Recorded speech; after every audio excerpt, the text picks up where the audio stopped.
Jai Shri Sham, my dear friends. I am here with quick recap of entire RTP on direct taxes as uploaded by the ICAI for your upcoming, that is November 24 exams. My dear friends, यूं तो मैंने इस RTP के जो all questions हैं उनको आपके साथ में डिटेल डिस्कस करते हुए एक कॉम्प्रहेंसिव सेशन आपको ऑलरेडी अवेलेबल करा रखा है, जिसका लिंक इस वीडियो के डिस्क्रिप्शन में भी अवेलेबल है।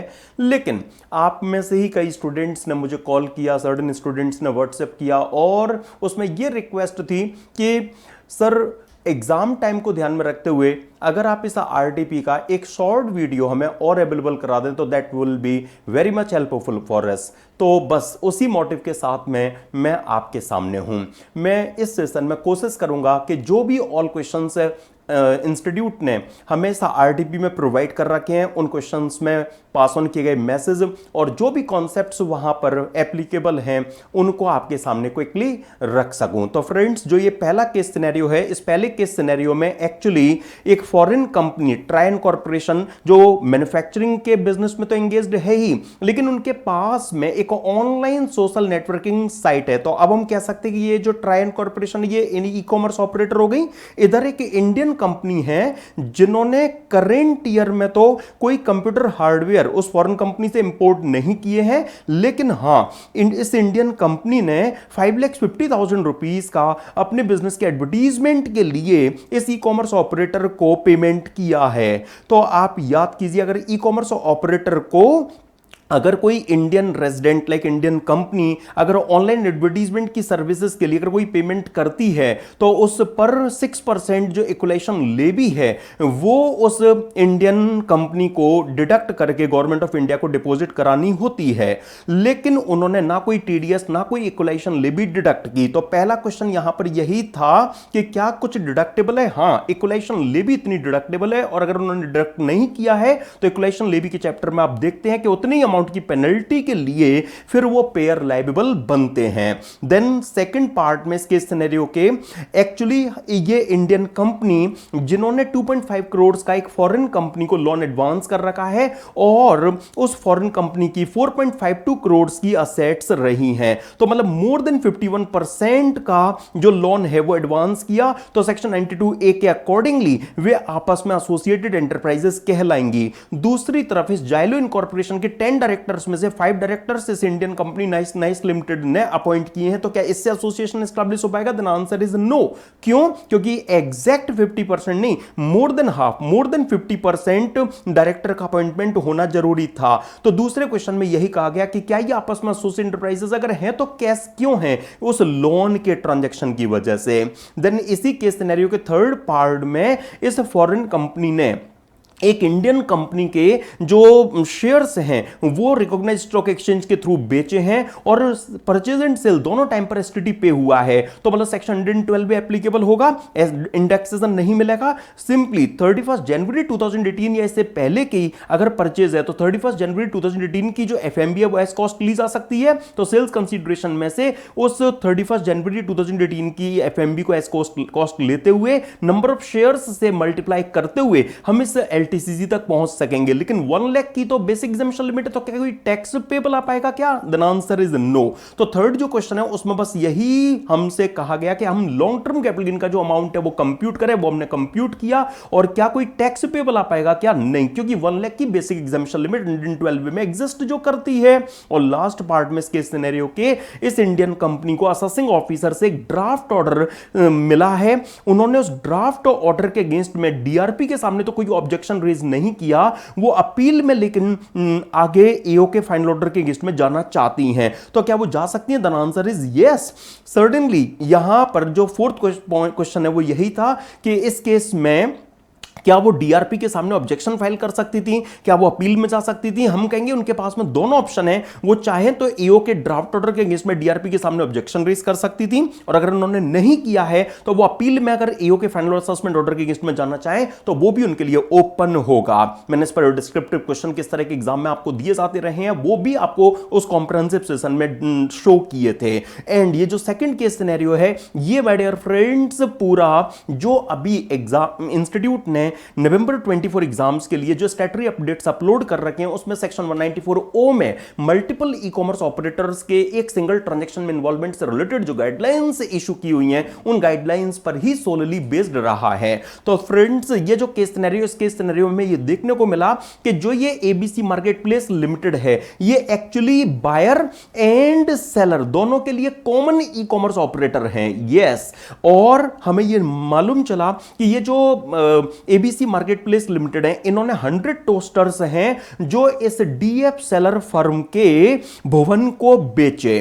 अब एक्चुअली डीएफ सेलर जो बिल रेस करती हैं उसमें वो अपने प्रोडक्ट की सेल प्राइस के साथ साथ कुछ पैकेजिंग के नाम पर, कुछ शिपिंग के नाम पर, कुछ प्लेटफॉर्म फीस मतलब कन्वीनियंस फीस के नाम पर वो चार्ज करती हैं। तो आप याद उठाइए सेक्शन 194 ओ क्या कहता है कि ई कॉमर्स ऑपरेटर के द्वारा ई कॉमर्स पार्टिसिपेंट का जो ग्रॉस अमाउंट होगा उस पर जो टीडीएस है वो 1% की रेट से डिडक्ट किया जाएगा। तो यहां इस केस में उस बिल में जो शिपिंग फी या जो भी प्लेटफॉर्म का कमीशन, जो भी इनफैक्ट पैकेजिंग फीस वगैरह इंक्लूडेड है, वो सब कुछ मिलाकर जो ग्रॉस अमाउंट है उस पर जो टीडीएस है वो 194 ओ में 1% से इस ई कॉमर्स ऑपरेटर के द्वारा इस सेलर का उनको किए जाने वाले पेमेंट पर काटा जाएगा। तो 100 टोस्टर्स के लिए 1170 रुपीज आप कंसीडर करेंगे 100 टोस्टर्स के लिए, और 1% टीडीएस का रेट है 194 ओ में, तो उसके हिसाब से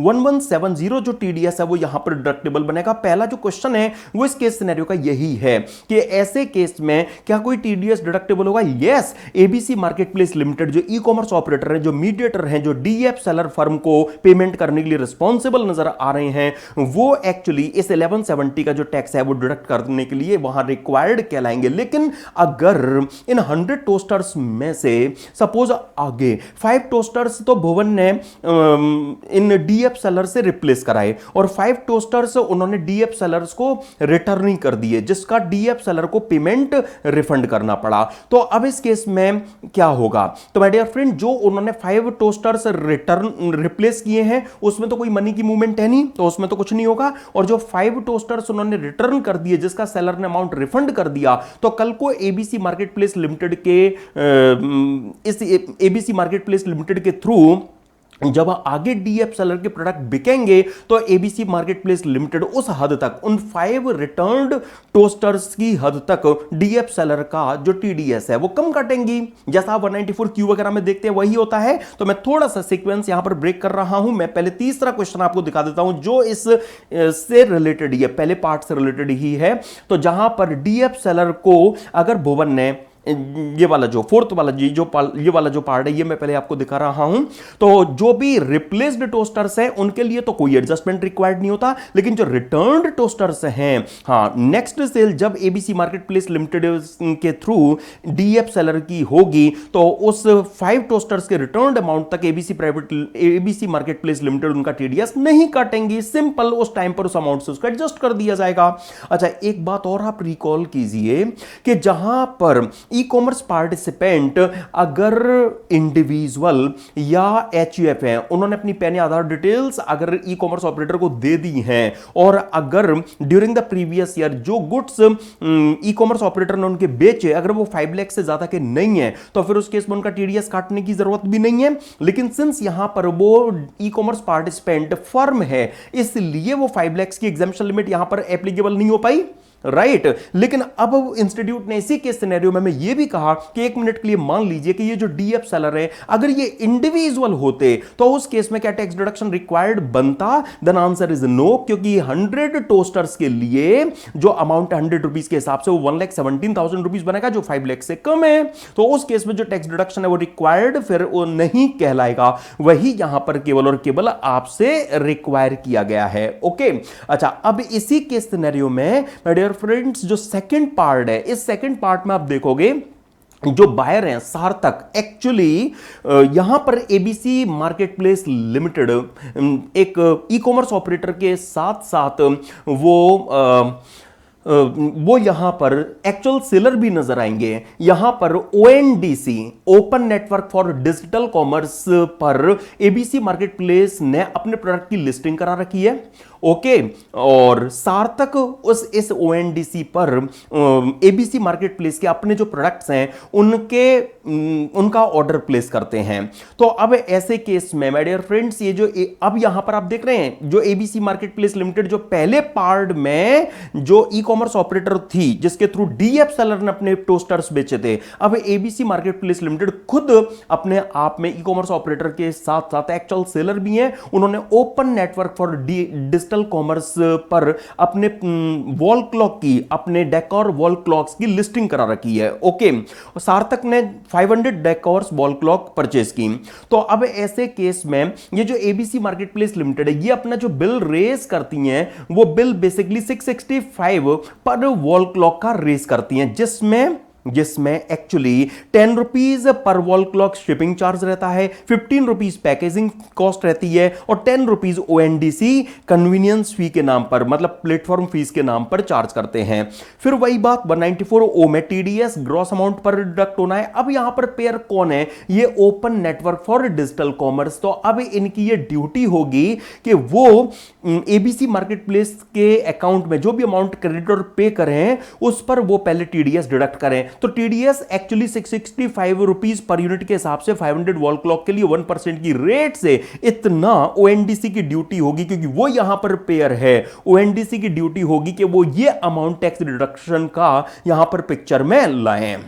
ओके, अब यहीं पर फ्रेंड्स पहले इस केस में अगर एबीसी मार्केट प्लेस लिमिटेड ने अगर 10 रुपीज का डिस्काउंट लगा दिया तो फिर उस केस में जो बिल है वो माय डियर फ्रेंड्स यहां 655 का वो रेस करेंगी। सार्थक को बिल 655 का रिलीज होगा, तो उस केस में जो टैक्स डिडक्शन है वो 655 इंटू 500, ये जो अमाउंट आएगा इस अमाउंट पर जो 1% की रेट से ओएनडीसी के द्वारा काट के गवर्नमेंट को इनका जमा करा दिया जाएगा।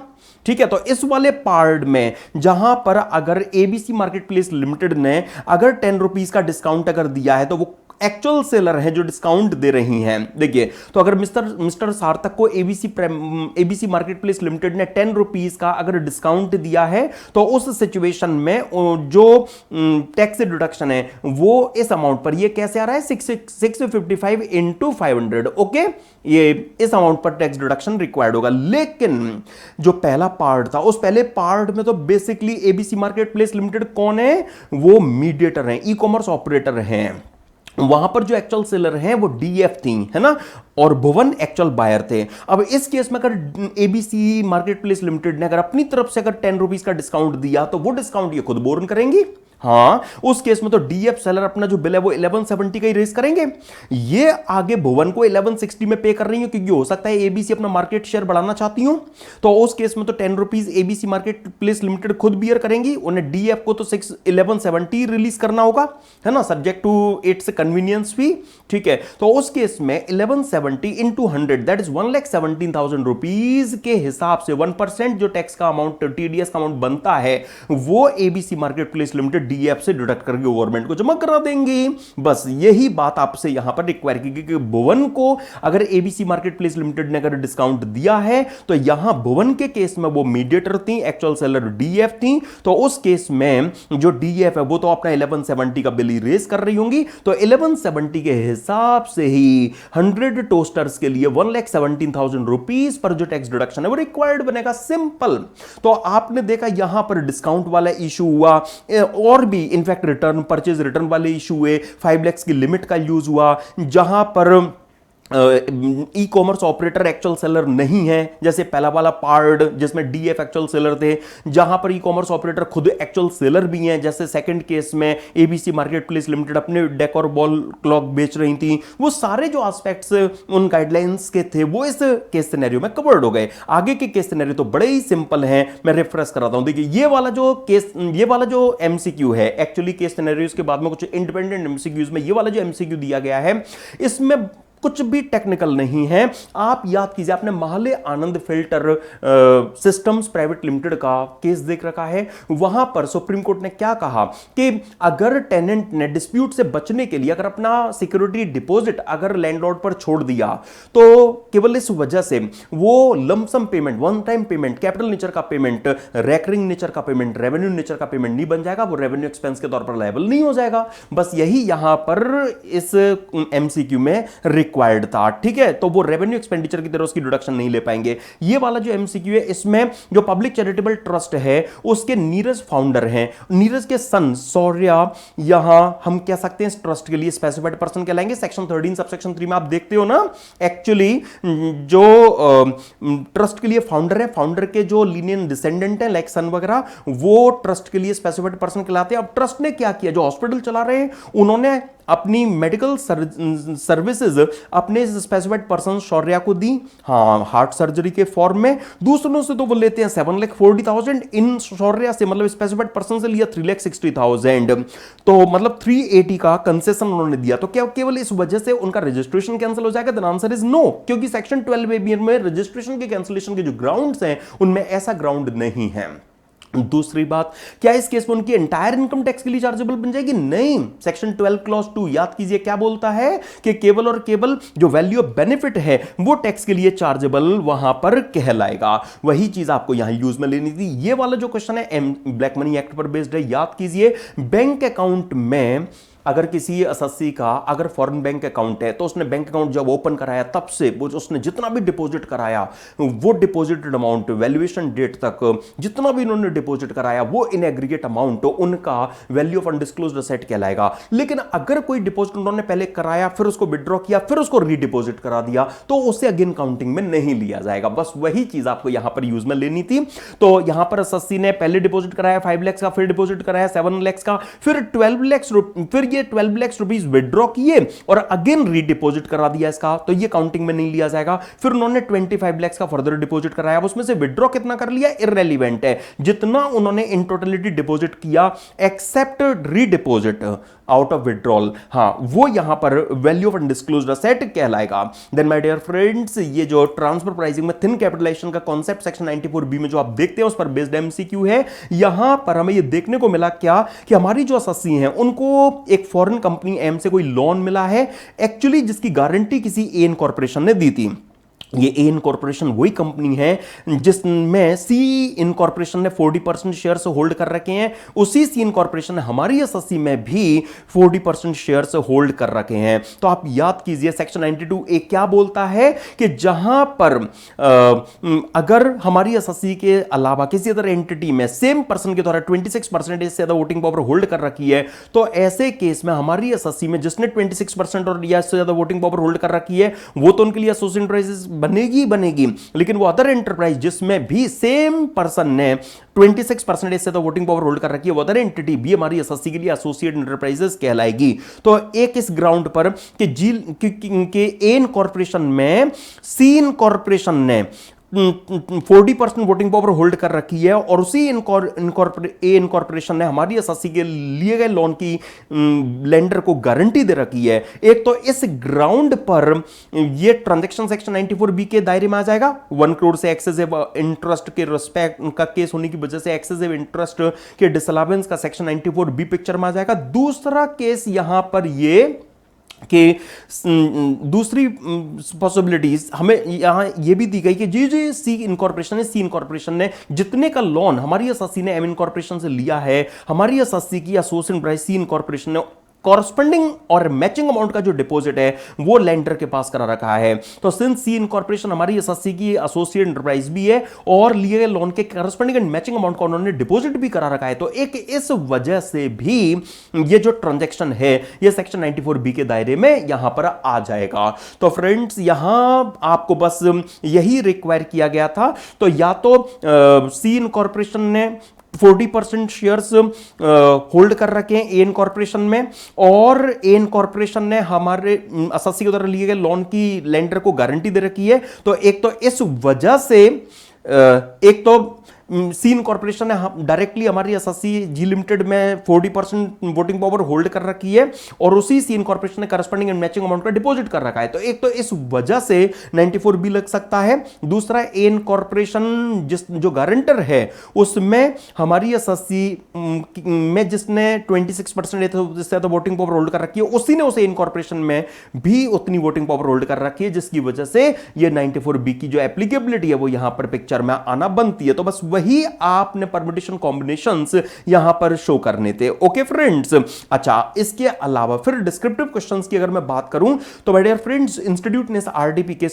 पहले डिस्क्रिप्टिव क्वेश्चन में हमें बताया एसएससी इंडियन कंपनी है, उनका मैन्युफैक्चरिंग का बिजनेस है और उनका नेट प्रॉफिट हमें फॉलोइंग को डेबिट एंड क्रेडिट करने के बाद में दिया गया है, जिसमें पहला उन्होंने इसमें उन्होंने रिक्वायर किया कि आप इनकी टोटल इनकम कंप्यूट कीजिए और इनकी जो ऑप्टिमम टैक्स लायबिलिटी है वो आप हमें जरा बताइए।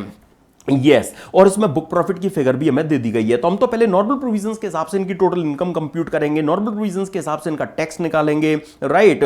फिर मैट से कंपेयर करके विच एवर इज हायर का डिसीजन लेंगे और उसके बाद में फिर हम इस कंपनी पर ऑल्टरनेटिव टैक्स रेजिम 115 या बीएबी जो लग सकता है उसके हिसाब से इनकी टैक्स लायबिलिटी चेक करेंगे और उसके साथ तो मैट पिक्चर में आता नहीं।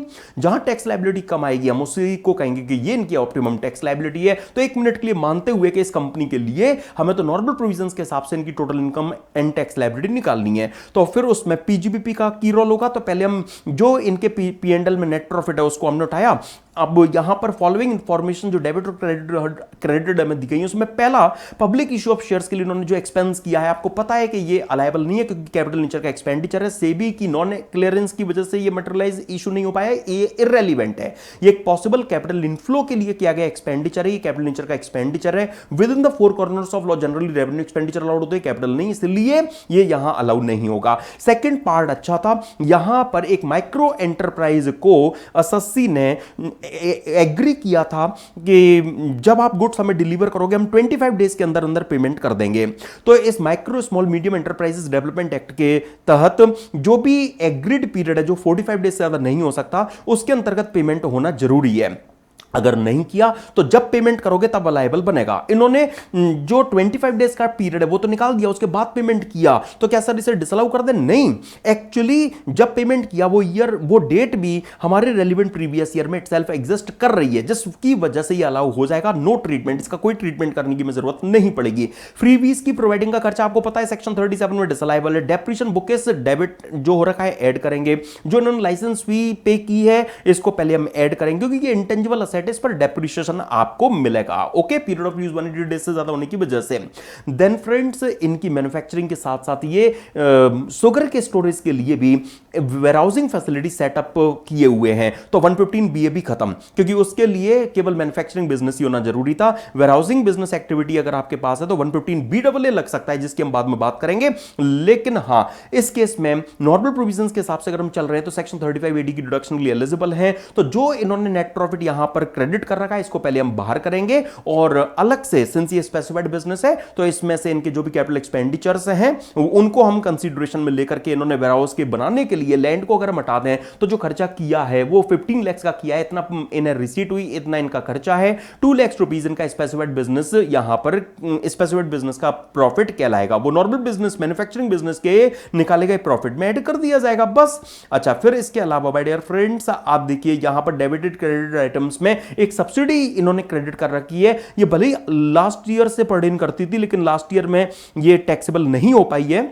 लास्ट ईयर के इलेक्ट्रिसिटी बिल को कंपनसेट करने के लिए गवर्नमेंट से उन्हें यह सब्सिडी मिली है। तो आपको याद है ICDS 7 भी कहता है कि अगर किसी प्रेसिडेंट फाइनेंशियल ईयर के एक्सपेंडिचर को कंपनसेट करने के लिए अगर सब्सिडी मिले तो फिर वो सब्सिडी जिस भी ईयर में रिसीव होने जा रही है उस ईयर की इनकम कहलाएगी। 145B भी कहता है कि अगर कोई सब्सिडी पहले नहीं टैक्सेबल हो पाई है तो जिस ईयर में रिसीव होगी उस ईयर में टैक्सेबल बना दी जाएगी। इसलिए हमें कोई ट्रीटमेंट इसका करने की जरूरत नहीं है क्योंकि ऑलरेडी P&L में क्रेडिटेड आइटम जो पड़ा हुआ है।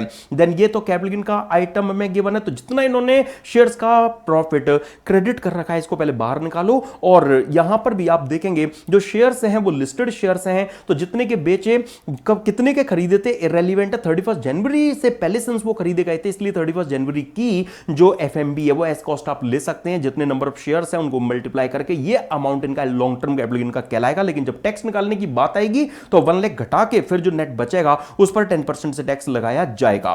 पीएनबी ने इनका 8 लाख रुपीस का वन टाइम सेटलमेंट में जो लोन इंक्लूडिंग इंटरेस्ट है वो वेव कर दिया है। तो जो ये लोन था ये वर्किंग कैपिटल रिक्वायरमेंट वाला लोन था, ये ट्रेडिंग लायबिलिटी का रेमिशन और सेसेशन हुआ, तो जो प्रिंसिपल अमाउंट है वो तो उनकी इनकम बनेगा, लेकिन जो इंटरेस्ट वाला पोर्शन है वो तो जिस ईयर से पर्टेन करता है उस ईयर में जब हमने क्लेम करने की कोशिश की होगी तो 43B बीच में आ गया होगा, एक्चुअल पेमेंट के बेस पर अलाउ जो करता है, तो वो 2 लाख रुपए जो पहले अलाउ नहीं हुआ है वो 41 में इनकी इनकम नहीं बनेगा। इसलिए 8 लाख के क्रेडिटेड अमाउंट में से हम 2 लाख रुपीस बाहर कर देंगे क्योंकि वो टैक्स के लिए चार्जेबल नहीं बनना है।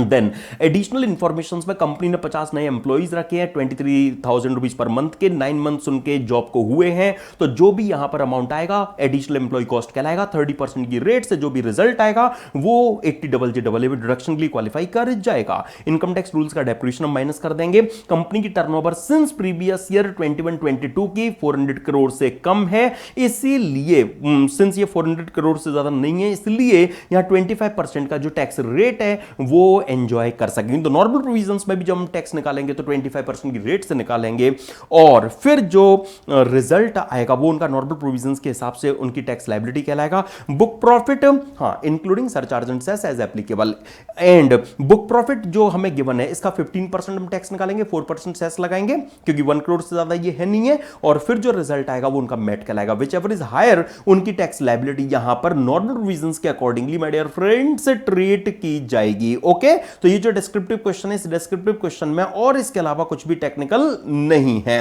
हां, अब 115BAA के एंगल से अगर हम देखेंगे तो बस केवल और केवल 35AD की जो डिडक्शन दी गई है ना, उस 35AD की डिडक्शन की जगह बस वहां पर डेप्रिसिएशन का जो एडजस्टमेंट है वो किया जाएगा। तो अभी ये जो डिस्क्रिप्टिव क्वेश्चन मैंने आपके साथ में डिस्कस किया ना, जब आप इसका सॉल्यूशन देखेंगे तो उसमें आपको कुछ भी अलग से देखने को नहीं मिलेगा। यही सारी चीजें फ्रेंड्स जो हर एक आइटम के लिए हमने डिस्कस की हैं वो आपको यहां पर ये गिवन है।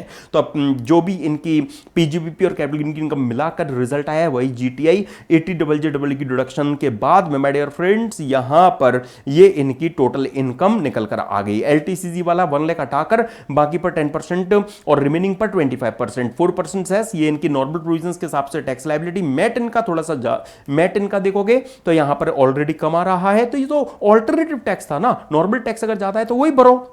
115BAA के लिए हम इनकी टोटल इनकम जो है उठाएंगे, 35AD की डिडक्शन 115BAA में नहीं मिलती उसको रिवर्स कर देंगे और उसकी जगह पर हम इसका 10% जो डेप्रिसिएशन है, क्योंकि 15 lakh rupees other than land जो उनका कैपिटल एक्सपेंडिचर है वो हमें गिवन है, बिल्डिंग कॉस्ट गिवन है, तो इसीलिए 10% उस पर डेप्रिसिएशन देने के बाद में ये 115BAA की टोटल इनकम, और यहां पर एलटीसीजी पर तो वही टैक्स इंटैक्ट रहेगा, इसमें तो कोई चेंज आएगा नहीं। रिमेनिंग अमाउंट पर जरूर 22% आएगा, 10% फिक्स्ड सरचार्ज है 4%, क्योंकि 115BAA BAB वहां 10% फिक्स सरचार्ज है, 4% सेस। अब यहां आप देखिए इनकी अगर ये ऑल्टरनेट टैक्स रेजिम ऑप्ट करती हैं तो इनकी टैक्स लायबिलिटी नॉर्मल प्रोविजंस के हिसाब से जो इनकी टैक्स लायबिलिटी आ रही थी उससे बढ़ रही है। इसीलिए हम क्या कहेंगे, ऑप्टिमम टैक्स लायबिलिटी के नाम पर इस क्योर कंपनी को नॉर्मल प्रोविजंस में ही रहना चाहिए, 115BAA में नहीं जाना चाहिए। आगे बढ़ते हैं फ्रेंड्स अगले क्वेश्चन में।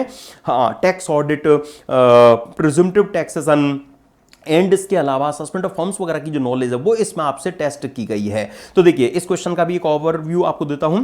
यहां पर हमारी एसएससी जो फर्म है ना, उनकी जो टर्नओवर है उस टर्नओवर के अलावा उन्होंने एक प्लॉट भी बेचा है जिसमें उन्हें इतना कंसीडरेशन मिला है। अब उनकी जो ये टोटल टर्नओवर थी ना, इस टोटल टर्नओवर में कुछ तो उनकी कैश रिसीट है और कुछ उनकी नॉन अकाउंट पे चेक से रिसीट है, जो भी डीम्ड कैश रिसीट कहलाती है ना। अच्छा फ्रेंड्स, इनका जो प्लॉट का सेल्स कंसीडरेशन ना, उसमें से कुछ इनका कैश वाला सेल्स कंसीडरेशन है। तो पहले तो ये फर्म ना टैक्स ऑडिट से बचना चाहती है, तो टैक्स ऑडिट के लिए आप याद कीजिए 10 करोड़ की लिमिट आई है, लेकिन उसके लिए क्या जरूरी है कि जो भी आपकी टोटल रिसीट्स हैं, मतलब ना सिर्फ बिजनेस की बल्कि बिजनेस प्लस अदर रिसीट्स, जो भी आपकी टोटल रिसीट्स हैं, उन टोटल रिसीट्स में जो भी आपकी कैश रिसीट्स हैं बिजनेस की या अदरवाइज, हम चेक करेंगे। अगर वो 5% या इससे कम होती और आपके जो भी टोटल कैश पेमेंट है वो अगर टोटल पेमेंट्स के 5% या से कम होते तो आपको 10 करोड़ की लिमिट का बेनिफिट मिल पाता, लेकिन यहां पेमेंट की तरफ तो जाने की जरूरत ही नहीं है।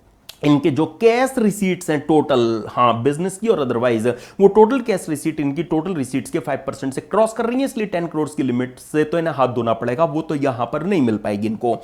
ओके, तो फिर इस केस में ये जो फर्म है वो जानना चाहती है, वो एक्चुअली ऑडिट से बचना चाहती है, तो अगर ये 44 एडी के लिए क्वालिफाई कर जाएं तो ये टैक्स ऑडिट से बच जाएंगी। अब 44 एडी में वैसे तो लिमिट 2 करोड़ की है ना, लेकिन अगर उनकी बिजनेस रिसीट्स, हां अब टोटल नहीं, अब उनकी जो बिजनेस रिसीट्स हैं उन बिजनेस रिसीट्स में जो उनकी कैश रिसीट्स हैं, यस माय डियर फ्रेंड्स, अगर वो कैश रिसीट्स, हां ये 10 लाख कैश वाली और 2 लाख डीम्ड कैश वाली, नॉन अकाउंट पे चेक का मतलब ये डीम्ड कैश आपको पता है, तो एस 44 एडी में गिवन है फ्रेंड्स अमेंडमेंट में। तो अगर इनकी जो बिजनेस रिसीट्स हैं अगर उसमें कैश रिसीट अगर 5% या इससे कम है तो इनके लिए फिर जो लिमिट है वो 2 करोड़ की जगह कितनी यूज ये कर पाएंगी, तो 3 करोड़ रुपीस की वो यूज कर पाएंगे, राइट ना फ्रेंड्स। तो हां वहां पर बात बन गई, तो इसलिए अब हम क्या कहेंगे 44 एडी इनके लिए एप्लीकेबल हो सकेगा, क्योंकि इनकी जो बिजनेस रिसीट्स हैं वो इनकी टोटल रिसीट्स के 3 करोड़, वो जो इनकी बिजनेस रिसीट्स हैं वो 3 करोड़ रुपीस से इनकी एक्सीड नहीं कर रही हैं, राइट। तो 44 एडी लग सकेगा। ओके, तो 44 एडी में हम क्या करते हैं, जो भी इनकी नॉन डिजिटल टर्नओवर है, जो भी इनकी नॉन डिजिटल टर्नओवर है उसका तो हम 8% निकालेंगे और उस बाकी जो टर्नओवर बचेगी उसका 6% हम यहां पर चेक कर लेंगे। और कोई interest and remuneration to partner की डिडक्शन तो 44 एडी में मिलती नहीं है ना, राइट। लेकिन जो इनका बिजनेस लॉस है, हाँ ब्रॉट फॉरवर्ड बिजनेस लॉस है, उसका बेनिफिट इन्हें मिल सकेगा, ठीक है, क्योंकि लॉस का बेनिफिट तो आप ले ही सकते हैं, क्योंकि 44 एडी केवल 28 टू 43 सी को ओवररूल करता है, पूरे इनकम टैक्स को तो ओवररूल करता नहीं, ठीक है ना फ्रेंड्स। तो इससे हमें यहां पर इनकी जो पीजीबीपी की इनकम है वो पता लग जाएगी। और कैपिटल गेन्स के लिए तो फ्रेंड्स जो इन्होंने प्लॉट एक्वायर किया था, हाँ जितने का एक्वायर किया था, हम ईयर ऑफ ट्रांसफर की सीआईए से मल्टीप्लाई करेंगे, ईयर ऑफ एक्विजिशन की सीआईए से डिवाइड करेंगे, जो डिफरेंस यहां पर आएगा वो इंडेक्स्ड कॉस्ट कहलाएगा। सेल्स कंसीडरेशन प्लॉट का हमें गिवन है ऑलरेडी, हम उसमें से उस इंडेक्स कॉस्ट को माइनस करेंगे तो हमें लॉन्ग टर्म कैपिटल गेन पता यहां पर इस फर्म का लग जाएगा। तो जो पहला पार्ट है ना फ्रेंड्स, उस पहले पार्ट में तो इस क्वेश्चन में बस केवल और केवल यही आपको करना था। तो जो भी इनकी कैश रिसीट थी या डीम्ड कैश रिसीट थी उसका 8% और जो भी इनकी अदर रिसीट थी उसका 6%, ये इनकी पीजीबीपी की इनकम आ गई, ब्रॉट फॉरवर्ड लॉस का बेनिफिट दिया, एलटीसीजी नॉर्मली निकाला और फिर जो भी रिजल्ट आया वो इनकी चाहे जीटीआई का हो या टीआई का हो उसको राउंड ऑफ कर लिया, ठीक है फ्रेंड्स। लेकिन इसमें एक और पेच डाल दिया गया, क्या वो देखिए जरा ध्यान से। इसमें कहा गया कि अगर ये मान लें हम क्या कि अगर 2 लाख की बजाय अगर फर्म को 4 लाख रुपीस का अदर देन अकाउंट पे चेक अगर अमाउंट रिसीव हुआ होता, यस फ्रेंड्स, अगर यहां पर इस 2 लाख की बजाय अगर उन्हें 4 लाख रुपीस का अमाउंट अगर कैश में मिला होता तो फिर बात बिगड़ जाएगी। फिर उस केस में तो हम क्या बोलेंगे कि भाई अब तो आपकी जो 10 + 4 दैट इज 14,50,000 आपकी कैश या डीम्ड कैश रिसीट हो गई ना। तो फिर उस केस में आपकी बिजनेस टर्नओवर, बिजनेस रिसीट में आपकी कैश या डीम्ड कैश रिसीट जो है वो अब 5% से क्रॉस कर रही है, तो अब 3 करोड़ वाला थ्रेशोल्ड नहीं लगेगा, अब 2 करोड़ में ही रहना पड़ेगा आपको, और 2 करोड़ से आपकी बिजनेस टर्नओवर ज्यादा है, इसलिए 44 एडी से आप बाहर। और 44 एडी से जैसे ही आप बाहर हुए तो फिर तो हम नॉर्मल जो भी इनकी पीजीबीपी का नेट प्रॉफिट, जो भी इनके पीएनएल का नेट प्रॉफिट गिवन है वो पिकअप करेंगे, जो भी उस नेट प्रॉफिट में इन्होंने इंटरेस्ट जैसे एक पार्टनर को पे किया है 12% ज्यादा, तो जितना भी एक्सेस पे किया है उसको डिसअलाउ करेंगे, जितना इन्होंने पार्टनर्स को रिम्यूनरेशन दे रखा है उस रिम्यूनरेशन को हम एड बैक करेंगे, ठीक है। जो इन्होंने 12,000 रुपीज पर मंथ के हिसाब से क्लर्क को कैश में पेमेंट कर रखी है वो हमें यहां पर डिसअलाउ करनी पड़ेगी, राइट माय डियर फ्रेंड्स, वो हमें यहां डिसअलाउ करनी पड़ेगी। और उसके बाद में जो रिजल्ट आएगा वो इनका बुक प्रॉफिट कहलाएगा, जिसके बेस पर हम रिम्यूनरेशन की लिमिट निकालेंगे। माय डियर फ्रेंड्स, सिंस यहां पर जो नेट प्रॉफिट गिवन है, जब हम उसमें से इस ये जो नेट प्रॉफिट हमें यहां पर दिया गया है, इस नेट प्रॉफिट में से जब हम जो इन्होंने प्लॉट खरीदा था 12 लाख का खरीदा था, 57 लाख रुपीस का इन्होंने बेचा है, तो इंप्लाइड है कि 45 लाख रुपीस का इन्होंने जो कैपिटल गेन के नाम पर, profit on sale of plot के नाम पर क्रेडिट कर रखा हो, उसको हम बाहर करेंगे तो उससे लॉस जैसी जो स्थिति है वो यहां पर बनती हुई आपको नजर आएगी। ये जो सेकंड केस है, सेकंड केस में नेट प्रॉफिट उठाया हमने माय डियर फ्रेंड, जो भी एक्सेस इंटरेस्ट था, जो भी रिम्यूनरेशन डेबिटेड था, जो क्लर्क वाला अमाउंट था, जो profit on sale of plot था, ये लॉस वाला अमाउंट आ गया। बुक लॉस के केस में जो लिमिट आती है 1,50,000 रिम्यूनरेशन टू पार्टनर की आती है, वो जब हम और माइनस करेंगे तो इससे लॉस थोड़ा सा और बढ़ जाएगा। अब ये जो करेंट ईयर का आपका बिजनेस लॉस है वो करेंट ईयर के एलटीसीजी से आप एडजस्ट कर लो, कोई दिक्कत नहीं, लेकिन जो ब्रॉड फॉरवर्ड बिजनेस लॉस है वो आपको आगे कैरी फॉरवर्ड करके ले जाना पड़ेगा।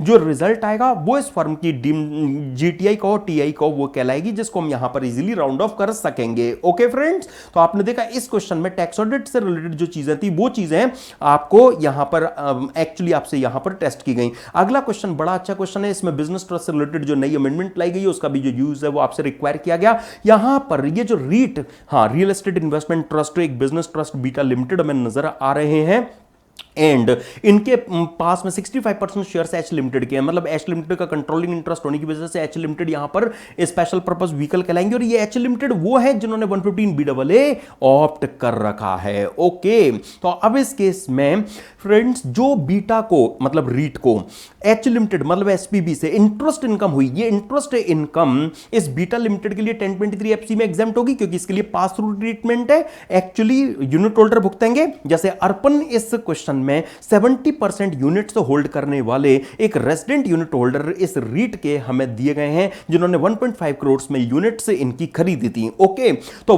हमसे पूछा गया है कि हम बीटा लिमिटेड और यूनिट होल्डर दैट इज अर्पण दोनों की टोटल इनकम कंप्यूट करें। तो जो ये इंटरेस्ट इनकम है बीटा लिमिटेड के लिए एग्जाम्प्ट हो गई, और अर्पण के लिए से इंटरेस्ट इनकम का 70% जो पास ऑन हुआ होगा वो अर्पण के हैंड्स में टैक्सेबल बनेगा। डिविडेंड की जो इनकम है वो 1023 एफसी में बीटा लिमिटेड के लिए एग्जाम्प्ट, इसका 70% जो अर्पण को मिलेगा वो अर्पण के हैंड्स में टैक्स के लिए चार्जेबल बनेगा।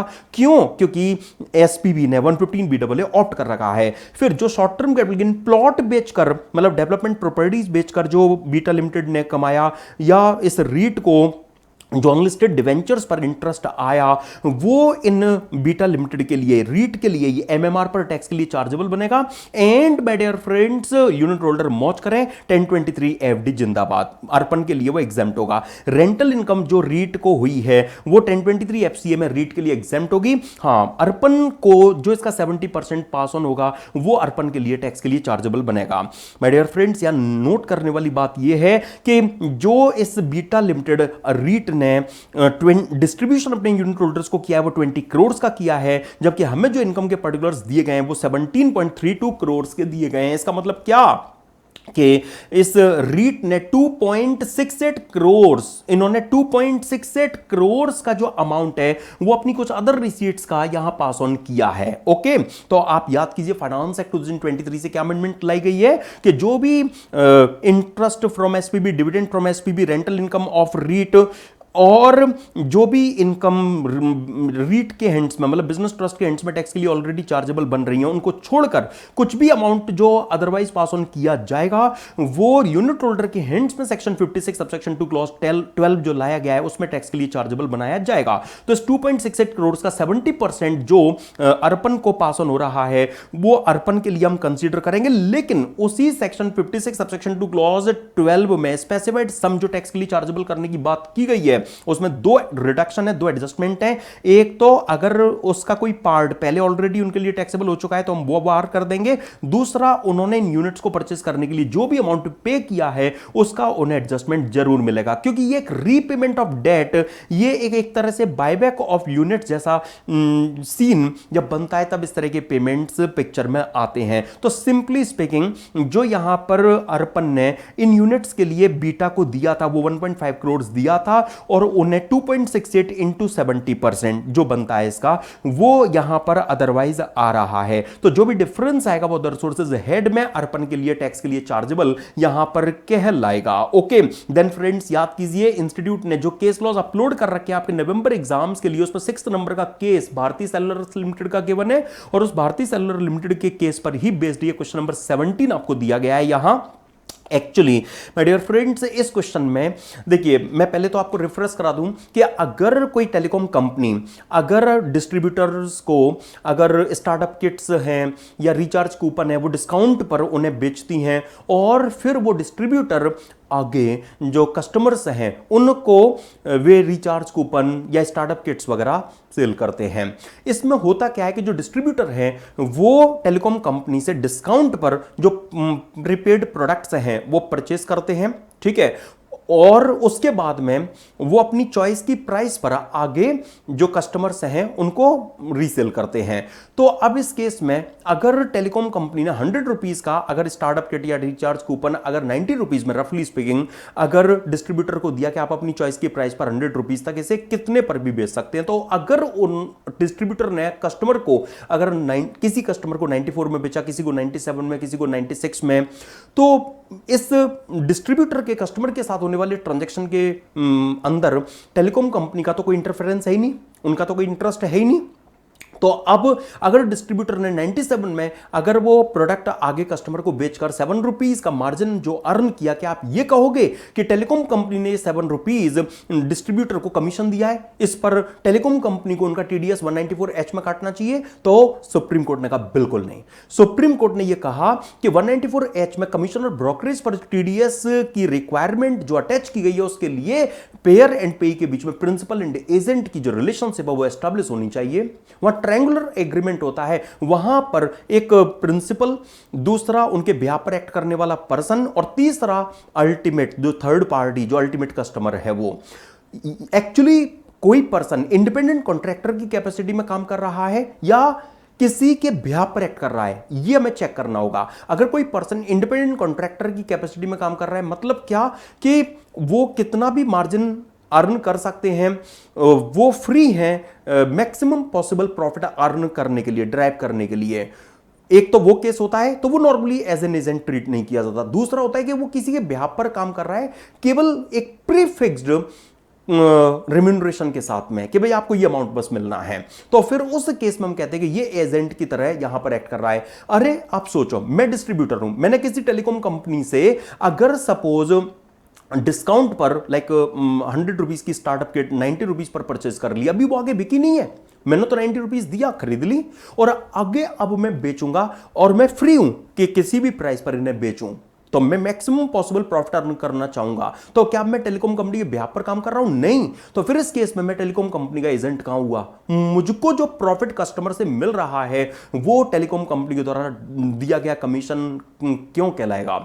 वहां डिपार्टमेंट ने यह भी प्ली लिया कि सर 194H में कमीशन और ब्रोकरेज की डेफिनेशन में डायरेक्ट और इनडायरेक्ट वर्ड है। सुप्रीम कोर्ट ने कहा भले इनडायरेक्ट वर्ड वहां है लेकिन उसका मतलब यह नहीं है कि आप जो ट्रू एंड जेन्युइन ट्रांजैक्शंस हैं उनको भी उसके दायरे में ले लोगे। अरे यहां डिस्ट्रीब्यूटर ने डिस्काउंट पर प्रोडक्ट खरीद कर अगर कस्टमर को अपनी चॉइस की प्राइस पर बेचा मैक्सिमम पॉसिबल प्रॉफिट अर्न करने के लिए, उस डिस्ट्रीब्यूटर के कस्टमर के साथ होने वाले ट्रांजैक्शन में एक्चुअली टेलीकॉम कंपनी का कोई रोल ही नहीं है, कोई इंटरेस्ट ही नहीं है, तो फिर उस केस को इस 194H के दायरे में नहीं लाया जा सकता और टेलीकॉम कंपनी को टीडीएस के लिए यहां पर लायबल इस कस्टमर से डिराइव किए जाने वाले डिस्ट्रीब्यूटर के मार्जिन पर टेलीकॉम कंपनी को टीडीएस के लेवल नहीं बनाया जा सकता। वेल वही फैक्ट्स जो मैंने आपके सामने रखे वो आपको केस स्टडी के फॉर्म में माय डियर फ्रेंड्स यहां पर दिए गए और रिक्वायर किया गया कि क्या टेलीकॉम कंपनी को डिस्ट्रीब्यूटर का टैक्स डिडक्ट करना रिक्वायर्ड बनेगा? Then answer is no.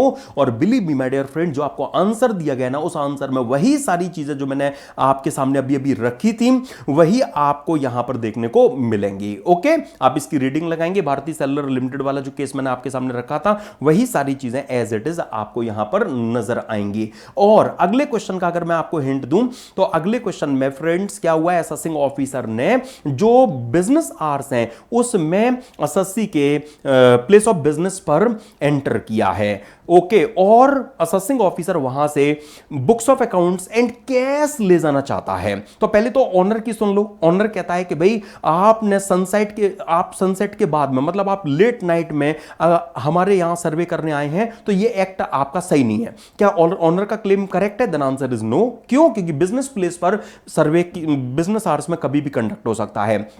दूसरा, assessing officer books and cash ले जाना चाहता है, तो कैश तो नहीं ले जा सकता, बुक्स ले जा सकता है। हाँ, रीजंस राइटिंग में रिकॉर्ड करने पड़ेंगे। 15 वर्किंग डेज से ज्यादा अगर वो रिटेन करना चाहता है तो कमिश्नर या ऐसे हायर लेवल की अथॉरिटी की अप्रूवल लगेगी। मतलब commissioner, principal commissioner, director, principal director, है ना, director general, principal director general, chief commissioner, principal chief commissioner में से किसी की अप्रूवल उनको लेनी पड़ेगी, है ना। अच्छा, सर्वे हो ही कब सकता है? तो सर्वे के लिए ही पहले approval director general, principal director general, principal chief commissioner या चीफ कमिश्नर में से किसी की लेनी पड़ेगी। तो अगर ऐसा एओ ने किया है तो उनका एक्शन करेक्ट यहां कहलाएगा। 19th नंबर का question my dear friends penalty से रिलेटेड है। एक्चुअली यहां पर एक एलिजिबल इन्वेस्टमेंट फंड है, सेक्शन 9A में जो रेफर्ड है, उन्होंने जिन्हें एक्चुअली प्रीवियस ईयर के क्लोज आने के बाद में फॉर्म 3CE के में एक स्टेटमेंट जो देना पड़ता है कि हम कंडीशन सेटिस्फाई कर रहे हैं, हमारी एक्टिविटीज कंडीशंस को फुलफिल करती हुई हैं, वो 90 डेज में उन्होंने नहीं दिया, उसके बाद दिया। तो याद करो सेक्शन 271 FAB को 5 लाख की वहां पेनल्टी गिवन है। एक्चुअली मीना कैटरर ने क्या किया, उन्होंने 10 लाख किसी से लेना था, 1 लाख कैश में लिया, 9 लाख अकाउंट पे चेक से लिया। क्या कोई वायलेशन है? देन आंसर इज नो, कोई पेनल्टी नहीं लगेगी। क्यों? क्योंकि 2 लाख रुपीज से ज्यादा का अगर वो कैश में पेमेंट रिसीव करती तो 269 ST का वायलेशन कहलाता, जो यहां नहीं है। एंड तीसरा जो केस है, इसमें अससी कंपनी की जब सर्च हुई थी तो अससी कंपनी ने तब तो स्मार्टनेस दिखाई, उन्होंने 18 करोड़ रुपीस का जो डिटेक्शन हुआ था उसको अनडिस्क्लोज्ड इनकम एडमिट नहीं किया था। बाद में उन्होंने रिटर्न में उसको दिखाकर टैक्स जमा करा दिया। हम कहेंगे कोई फायदा नहीं है, जो भी अनडिस्क्लोज्ड इनकम है उसका 60% आप पर 271A में जो पेनल्टी है वो लेबिएबल बन जाएगी। फिर डबल टैक्सेशन रिलीफ का एक अच्छा क्वेश्चन आपको यहां पर दिया गया। इसमें राम प्रकाश जी रेजिडेंट हैं और उनकी इंडिया के अलावा कंट्री एक्स और वाई में भी इनकम है जिनके साथ इंडिया का DDAA नहीं है, तो यूनिलैटरल रिलीफ वाला सेक्शन 91 पिक्चर में आएगा। ओके, हमें राम प्रकाश जी की total income and tax liability निकालनी है। ओके, तो पहले हम इनकी टोटल इनकम निकालते हैं, इनका टोटल टैक्स पेबल चेक करते हैं, उसके बाद में हम सेक्शन 91 की रिलीफ की बात कर लेंगे। तो टोटल इनकम के लिए हम इनकी कंट्री एक्स और वाई की जो रेंटल इनकम है वो लेंगे। ओके, उसमें से 30% की रिपेयर एंड कलेक्शन चार्जेस की रिडक्शन देंगे। फॉरेन फर्म में जो इनका प्रॉफिट होता है वो टैक्स के लिए चार्जेबल बनता, लॉस है तो उसका बेनिफिट भी देंगे। जो इनकी बिजनेस इनकम है वो कंसीडरेशन में ले लेंगे। जो इनका एक प्लॉट बेचकर शॉर्ट टर्म कैपिटल गेन हुआ है कंट्री एक्स में, वो यहां टैक्स के लिए चार्जेबल बनेगा। जो इनका इंडिया में एक रेजिडेंशियल हाउस बेचकर LTCG आया, हम उसको इनका कैप गेन में लेंगे। लेकिन इन्होंने विद इन 2 ईयर्स ही एक रेजिडेंशियल हाउस और परचेज कर लिया है, भले अपने साथ अपने स्पाउस का नाम भी रजिस्ट्री में लिखवा दिया है, कोई फर्क नहीं पड़ता। 54 की जो एग्जामिशन है वो उनको हम देंगे। इनकी फॉरेन कंट्री में जो एग्रीकल्चर इनकम है वो तो अदर सोर्सेज में टैक्स होगी, लेकिन इंडिया की जो एग्रीकल्चर इनकम है वो केवल रेट पर्पस के लिए कंसीडर की जाएगी। रेट पर्पस मतलब टोटल इनकम में हम इसको ऐड करके टोटल पर टैक्स निकालेंगे, फिर इसको अलग से हम बेसिक एग्जामिशन लिमिट इसमें ऐड करके इसका अलग से टैक्स चेक करेंगे और उसको हटा देंगे, क्योंकि एग्रीकल्चर इनकम तो एग्जाम्प्ट होती है, केवल रेट पर्पस के लिए कंसीडर की जाती है, क्योंकि यहां total income basic exemption limit से ज्यादा भी और एग्रीकल्चर इनकम 5000 से ज्यादा है, इसीलिए। ओके फ्रेंड्स, अच्छा, पीपीएफ में कंट्रीब्यूशन किया लेकिन 115 बीएससी में 80 टैक्स पे कर रहे हैं, ये क्वेश्चन में गिवन है, इसलिए 80 नहीं मिल पाएगा। इनका कंट्री एक्स में जो टैक्स स्ट्रक्चर है, कंट्री वाई में फ्लैट टैक्सेशन है, ये हमें यहां पर दिया गया है। ओके, अच्छा, कंट्री एक्स और वाई में हाउस प्रॉपर्टी की इनकम से कोई डिडक्शन नहीं मिलती, ना मिलती हो, यहां तो मिलती है। हाँ, कंट्री वाई में जो इन्होंने बिजनेस में लॉस अर्न किया, मतलब इनकर किया है, उसका कंट्री वाई में तो बेनिफिट मिलता है। कंट्री एक्स के बिजनेस में जो लॉस हुआ है उसका कंट्री एक्स में बेनिफिट नहीं मिलता। ओके, ये कंट्री एक्स में उनकी टोटल इनकम, टोटल टैक्स और उनका average rate of tax of country x जानने के लिए रेलिवेंट है। Okay, and agriculture income country x में तो एग्जेम्प्ट है, वाई में एग्जेम्प्ट नहीं है। ओके, अच्छा फ्रेंड्स, तो आपने करना क्या है, आपने सबसे पहले तो इनकी जो टोटल इनकम है वो नॉर्मली निकालकर टोटल टैक्स चेक करना है, इंडिया का एवरेज रेट ऑफ टैक्स पता लग जाएगा। फिर इसके बाद में अगर मैं डबल टैक्स्ड इनकम की बात करूं, डबल टैक्स्ड इनकम की अगर मैं बात करूं, तो फ्रेंड्स जो कंट्री एक्स है उसमें 250 में से 30% हटाओ, 175 इंडिया में हम टैक्स कर रहे हैं, इंडिया में 120 के लॉस का बेनिफिट भी दे रहे हैं, आपकी बिजनेस इनकम टैक्स कर रहे हैं। ओके, 1080 हम आपका short term capital gain tax कर रहे हैं। जो एग्रीकल्चर इनकम है, क्या ये डबल टैक्स्ड इनकम है? नहीं, क्योंकि ये कंट्री एक्स में एग्जेम्प्ट है, तो केवल इंडिया में तो टैक्स हो रही है, तो सिंगल टैक्स नहीं तो है। तो ये जो डबल टैक्स इनकम आई, इसका इंडिया का जो एवरेज रेट ऑफ टैक्स है हम उससे टैक्स निकालेंगे, कंट्री एक्स का जो एवरेज रेट ऑफ टैक्स है उससे टैक्स चेक कर लेंगे, या जो भी दोनों में लोअर रेट होगी उसी लोअर रेट से सीधा रिलीफ का अमाउंट जान लेंगे। सिंपल है ना फ्रेंड्स। अरे सर कंट्री एक्स का एवरेज रेट ऑफ टैक्स कैसे निकलेगा? कंट्री एक्स का तो स्लैब रेट स्ट्रक्चर दिया गया, कोई दिक्कत नहीं है, हम कंट्री एक्स में चले जाते हैं जरा। जो ये राम प्रकाश हैं, इनकी कंट्री एक्स में 250 की रेंटल इनकम टैक्स हुई होगी, क्योंकि वहां पर कोई डिडक्शन नहीं मिलती है ना। वहां 120 के लॉस का बेनिफिट नहीं मिला होगा। क्यों नहीं मिला होगा? क्योंकि केवल कंट्री वाई में मिलता है। ओके, वहां 280 टैक्स हुआ होगा, 1080 टैक्स हुआ होगा, वहां एग्रीकल्चर इनकम एग्जेम्प्ट रही है ना।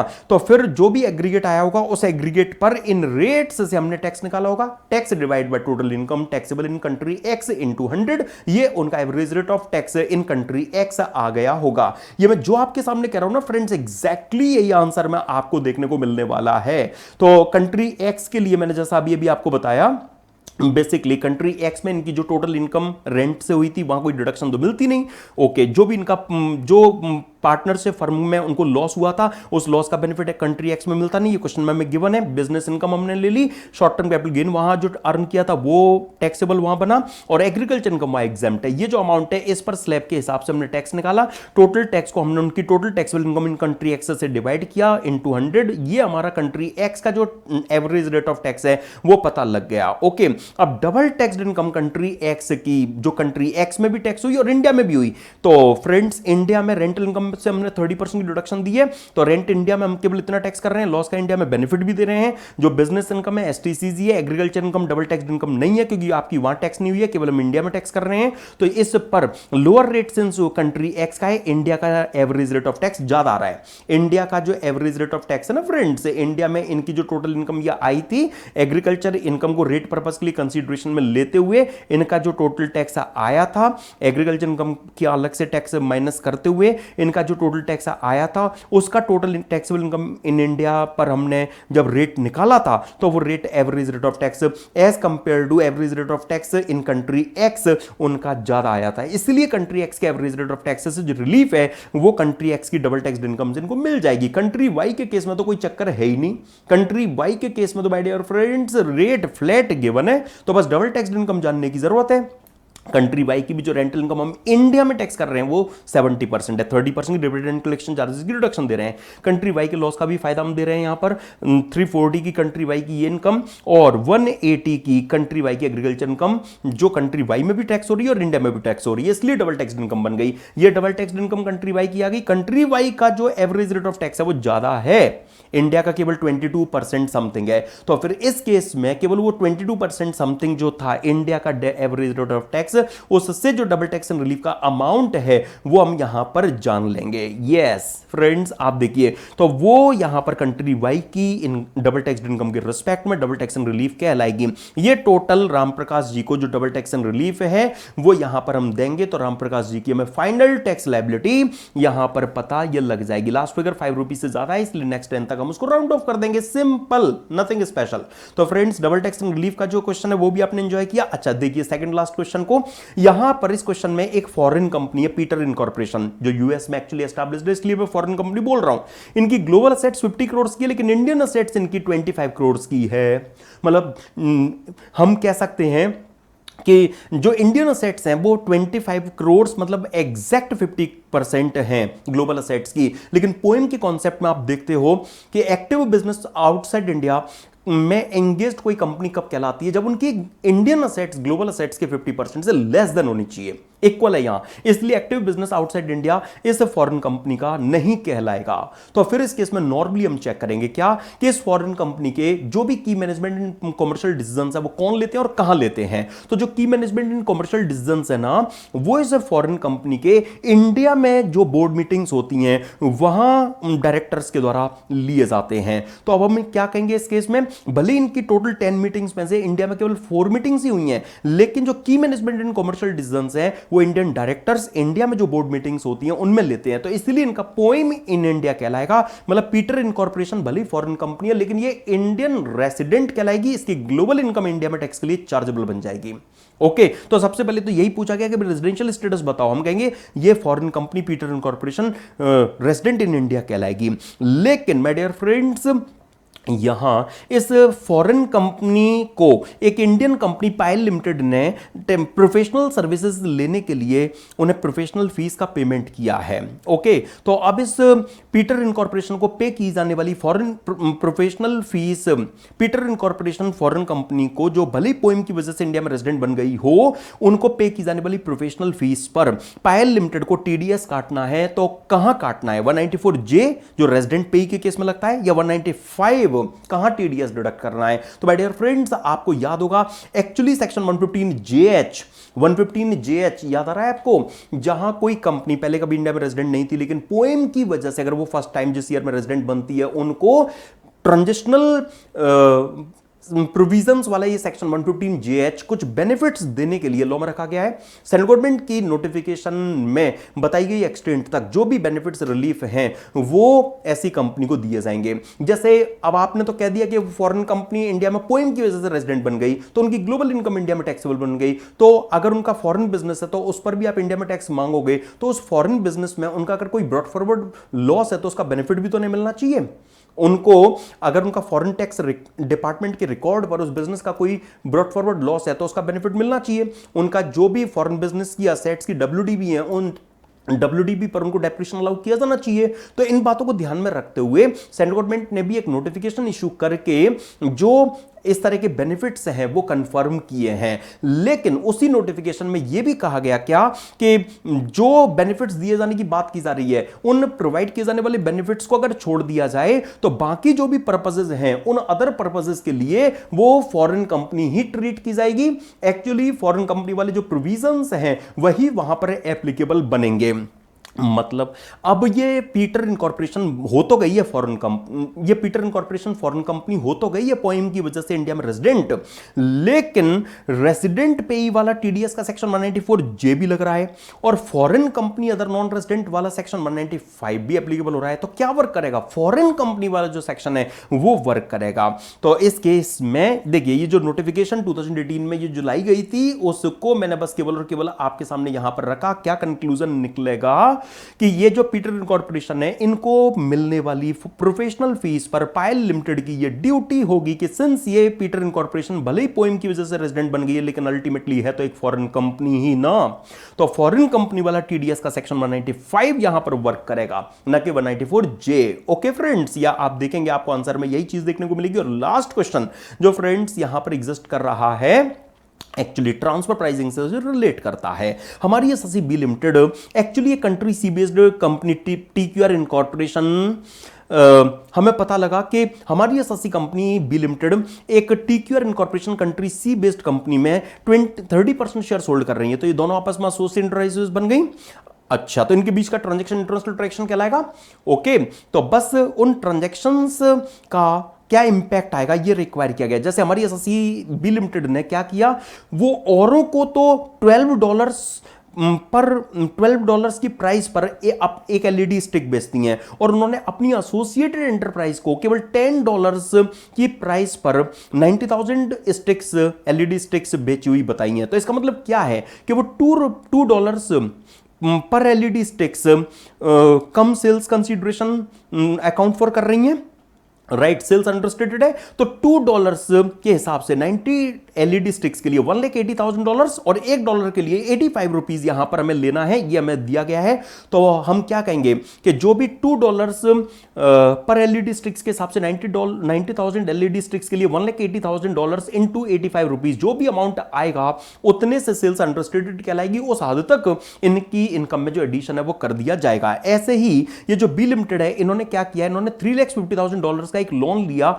ओके, उसके लिए इनकी एसोसिएट प्राइस ने गारंटी दी, लेकिन उसके लिए गारंटी फीस चार्ज की है कितनी, $15,000 की। और वैसी गारंटी TQR किसी और को जब देते हैं तो उनसे लेते हैं केवल $12,000। तो इसका मतलब क्या कि हमारी एसएससी कंपनी बी लिमिटेड इन्हें $3,000 का गारंटी फीस के नाम पर जो अमाउंट है वो ज्यादा पेड दिखा रही है, जिससे कि उनको $3,000 तक जो उनका एक्सपेंडिचर है वो उनको एक्सेस अलाउ हो सके। राइट माय डियर फ्रेंड्स, उन्हें उस हद तक जो खर्चा है उसका जो बेनिफिट है वो यहां पर एक्स्ट्रा मिल सके। ओके, एंड लास्ट एडजस्टमेंट यहां पर क्या है, देखिए बी लिमिटेड ने टीक्यूआर इनकॉर्पोरेशन को कुछ इंफॉर्मेशन उनसे लेने के लिए $18,000 का पेमेंट किया है, और वैसी इंफॉर्मेशन अदरवाइज $16,000 पर अवेलेबल हो जाती हैं। तो $2,000 का इंफॉर्मेशन अवेलेबल कराने के लिए इन्होंने जो एक्स्ट्रा पेमेंट किया ₹1,70,000 जो आएगा वो एक्सेस बुक्ड एक्सपेंस कहलाएगा, डिसअलावेंस के लिए क्वालिफाई कर जाएगा। ओके, तो क्वेश्चन में बस यही रिक्वायर किया गया था कि जो भी अब ट्रांजेक्शन है उनका बी लिमिटेड की इनकम में जो एडजस्टमेंट रिक्वायर्ड होगा वो हमने यहां जान लिया। और ये एडजस्टमेंट अगर एओ करे और फिर बी लिमिटेड ये कहे कि हम तो एसईजेड में हैं तो हमें तो इन इनकम पर भी 10 अलाउ कर दो, क्या मिल जाएगा? द आंसर इज नो, क्योंकि आपको याद है ना सेक्शन 92C सबसेक्शन 4 में जो फर्स्ट प्रोविजो है वो यही कहता है क्या कि जो भी on account of ALP adjustment addition होंगे उनसे आपको 80C से 80U या 10AA नहीं मिलेगा। ओके, तो बस वही चीज आपको यहां पर यूज में लेनी थी कि भाई 10AA की डिडक्शन नहीं मिलेगी। तो टोटल 22 क्वेश्चंस इस आरटीपी में इंस्टीट्यूट ने जो हमें प्रोवाइड किए हुए हैं वो मैंने बस आपको यहां पर क्विकली ये रिफ्रेश करा दिए हैं। ठीक है, तो आई होप अब इस आरटीपी की सारी चीजें आपको रिकॉल हो गई होंगी, और मैं मिलूंगा कुछ अदर इंपॉर्टेंट थिंग्स के साथ में आपके साथ में नेक्स्ट सेशन में। तब तक के लिए goodbye to you, take care, thank you.